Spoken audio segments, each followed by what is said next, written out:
Salut Booktube! Aujourd'hui je vais vous parler de 3 mangas avec une thématique qui est ce que j'ai lu en manga principalement récemment.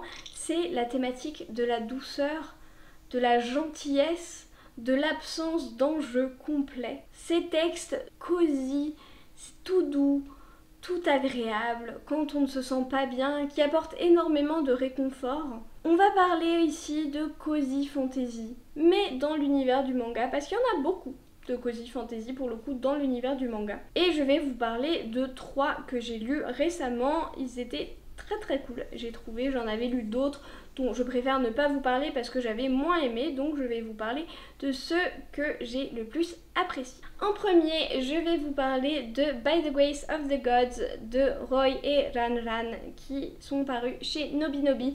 Il y a 2 tomes qui sont parus pour le moment, le 3e qui sort en mai, vous l'avez vu dans ma vidéo des prochaines sorties du mois de mai. Je pense que d'ailleurs à l'heure où cette vidéo est postée, c'est possible qu'il soit déjà sorti. C'est une saga qui est encore en cours, mais comme je l'ai dit, c'est une saga qui ne se prend pas la tête. Ici, on va suivre un employé de bureau japonais assez classique qui se fait franchement maltraiter à son travail, mais qui meurt vers la 40aine d'années d'une crise cardiaque et il se fait réincarner par des dieux dans un autre monde parce que pour une raison magique, ils ont besoin d'un humain et ils ont trouvé que sa vie était tellement pourrie qu'ils pouvaient lui laisser une 2e chance.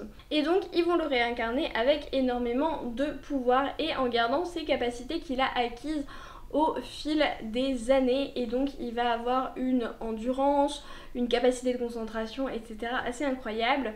Toutes ces capacités sont mesurées en niveau, donc ce ne sera pas une surprise si je vous dis que beaucoup de choses sont inspirées des RPG, et je trouve que c'est une note très humoristique. Le livre sait qu'il est inspiré de ça, ce n'est pas du tout une surprise puisque on va avoir des choses comme la item box, c'est un inventaire où ils peuvent sortir des trucs du vide, enfin ouais, il y a pas mal de petites choses comme ça qui font directement référence au RPG, les niveaux aussi, le fait que les créatures, les personnages montent de niveau en fonction des capacités qu'ils vont acquérir. C'est quelque chose qui me fait beaucoup rire et je trouve que c'est toujours très sympathique. Et je l'ai dit, il n'y a pas vraiment d'histoire puisque on va suivre le personnage principal qui élève des slimes depuis 3 ans dans la forêt. Donc en fait on l'a réincarné et tout ce qu'il fait c'est qu'il reste dans sa forêt et il élève des slimes. Et il a découvert plein de choses sur les slimes et en fait à un moment il y a des gens qui vont arriver dans son coin parce que je sais plus exactement pourquoi ils sont perdus ou quoi. Mais ils vont arriver et ils vont se rendre compte qu'en fait il est super fort, qu'il a découvert des choses que personne n'avait découvert avant sur les slimes et lui il est juste en mode oh bah je sais pas, je m'amusais quoi. Et du coup c'est très sympathique à suivre, on va le suivre alors qu'il va rencontrer plusieurs personnes, qu'il va changer d'endroit, qu'il va partir de sa forêt et qu'il va essayer de comprendre un petit peu mieux la magie, l'univers dans lequel il vit et réaliser que en fait tout ce qu'il a appris pour sa survie, pour lui-même, pour avoir son confort, etc.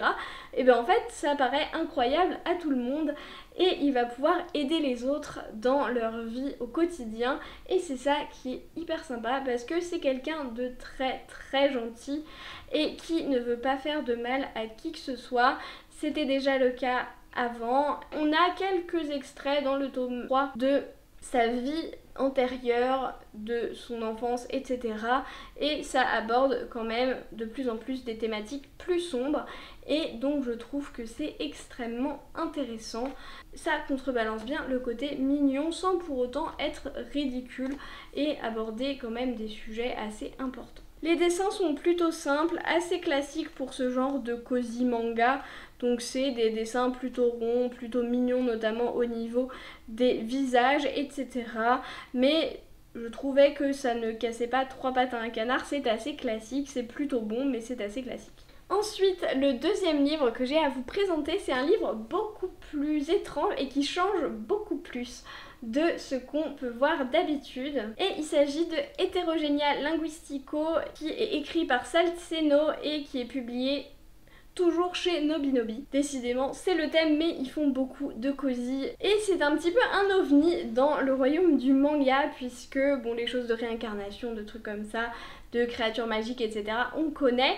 Mais là, dans ce livre, on va suivre en fait un jeune étudiant en linguiste qui part faire une expédition de recherche dans le monde des monstres, et il va suivre les traces de son professeur qui avait déjà fait plusieurs excursions et plusieurs recherches. C'était un des plus grands linguistes des monstres.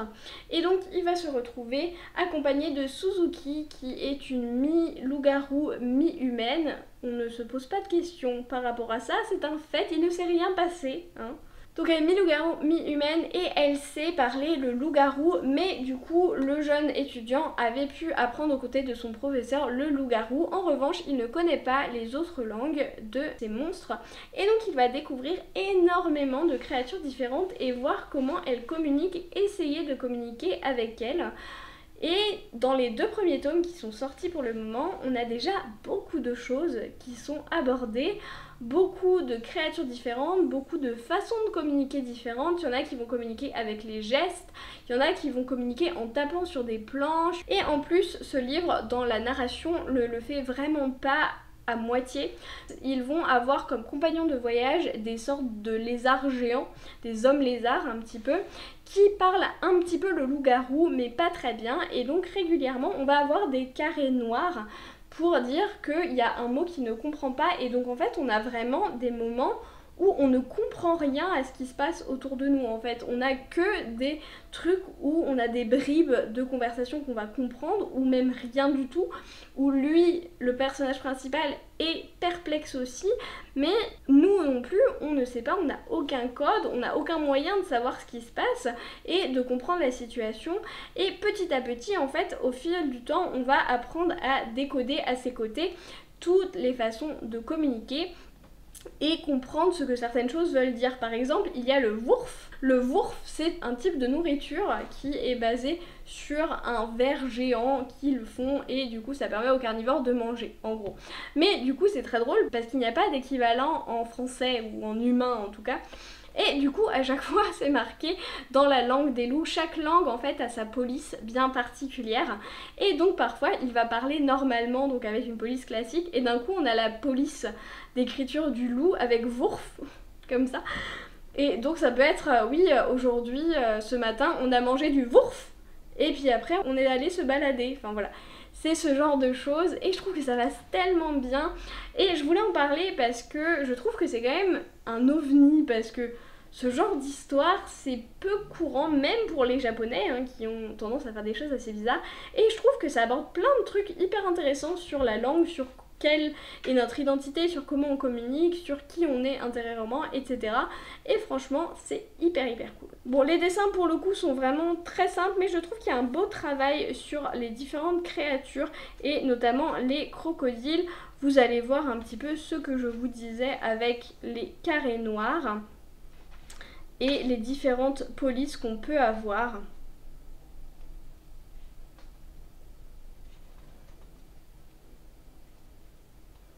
Voilà, c'est vraiment des dessins qui fonctionnent très bien, je trouve. C'est pas les dessins qui me resteront le plus en mémoire. Et enfin, le 3e manga dont je voulais vous parler, c'est un manga qui est un petit peu plus connu et qui a un petit peu plus de tomes déjà sortis. Ça fait très longtemps que je dois le lire parce que Pénélope en avait très bien parlé. Il s'agit de Frieren, le scénario par Kanehito Yamada et le dessin par Tsukasa Abe. Et ils sont publiés chez Kiun. Dans ce livre, on va suivre le personnage de Frieren, qui est une elfe, qui ont donc la particularité de vivre des centaines et des centaines d'années, donc beaucoup plus longtemps qu'un humain. Et Frieren, avec un groupe de 3 autres personnes, elle a gagné contre le grand roi démon, et donc elle a sauvé l'univers.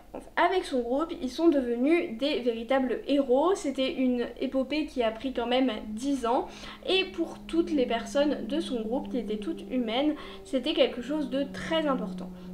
Sauf que pour elle, 10 ans, c'est une fraction de sa vie et finalement pour elle il ne s'est pas passé grand chose, ce n'était pas grand chose par rapport à tout ce qu'elle a vécu, tout ce qu'elle vivra. Elle va se rendre compte à la mort d'un de ses compagnons qu'elle ne les connaissait pas du tout et qu'elle aimerait bien apprendre à voir le monde comme eux, et donc elle va un petit peu partir dans un pèlerinage pour retourner vers le nord, vers l'endroit où ils ont combattu le démon, pour essayer d'apprendre à connaître son camarade qui est déjà mort. Pour ça, elle est accompagnée d'une apprentie mage puisque Frieren est une elfe mage très puissante, et donc avec son apprenti, on va les suivre au fil du temps. Et ce qui est très intéressant, ça a déjà été mentionné pas mal de fois mais à raison pour ce livre, c'est cette notion du temps qui passe et de comment on voit le temps, puisque en fait ça va s'étaler sur beaucoup de temps et on voit les différences de traitement des instants entre Frieren qui est l'elfe et les humains à côté d'elle. Parce que finalement, elle va dire souvent on s'arrête dans ce village, on peut s'arrêter pour 2-3 mois. Et il y a les humains à côté d'elle qui sont là, non mais on est censé avancer et tout. Et l'autre qui fait oh mais non mais on a le temps, c'est bon, on peut s'arrêter. Ou même quelques années si vous voulez. Et ça dépasse tellement les autres parce que Frieren est d'un naturel très affable, elle est très isolée, très solitaire, de par sa condition d'elfe aussi, puisqu'elle va perdre beaucoup des gens qu'elle côtoie, évidemment, étant donné qu'elle vit beaucoup plus longtemps qu'eux et que les elfes sont assez rares. Et c'est vraiment cette gestion du temps, cette vision de comment on se construit quand on vit aussi longtemps par rapport aux autres, c'est vraiment tout ça qui est abordé, et c'est abordé je trouve avec une justesse et une douceur qui est assez folle. Et tout ça, ça va être entremêlé d'énormément de magie puisque Frieren a une passion, c'est collecter autant de sorts qu'elle peut, et des fois elle se retrouve, enfin souvent même elle se retrouve avec des sorts un peu inutiles, notamment par exemple il y a le sort pour polir le cuivre, enfin pour nettoyer les statues en cuivre par exemple, que des choses comme ça, et du coup c'est hyper sympa à suivre. On a aussi quelques batailles, quelques combats, etc. pour donner du rythme, on ne s'ennuie pas un seul instant. J'en ai 4 chez moi sur les 8 qui sont sortis peut-être à l'instant où vous verrez cette vidéo. En tout cas le 8ème sort en mai. Mais je les ai vraiment bouffés, je les ai lus en 2 jours les 4 et vraiment c'était hyper bien. Si c'est quelque chose qui vous intéresse, je vous recommande énormément. Je pense que des 3 livres que je vous ai présentés, c'est peut-être celui qui a les plus jolis dessins. J'aime beaucoup les dessins de Frieren, des personnages, je trouve qu'ils ont énormément d'expression, d'expressivité dans leurs traits, alors qu'ils sont pourtant assez simples. Et je trouve que c'est vraiment extrêmement beau, extrêmement doux, extrêmement juste. Voilà. Voilà, j'espère que vous avez aimé cette vidéo. Pour les mangas, j'avais dit que je voulais un petit peu changer ma façon de faire, donc ça c'était pour faire une vidéo plus thématique. J'ai d'autres mangas également que j'ai lus dans l'intervalle, dont on reparlera prochainement. Si vous avez aimé, n'hésitez pas à vous abonner, à mettre un pouce, à me le dire en commentaire, tout ça pour le référencement, c'est important, blabla. Mais en attendant, on arrête tous de procrastiner, on va prendre un livre et moi je vous dis à la prochaine.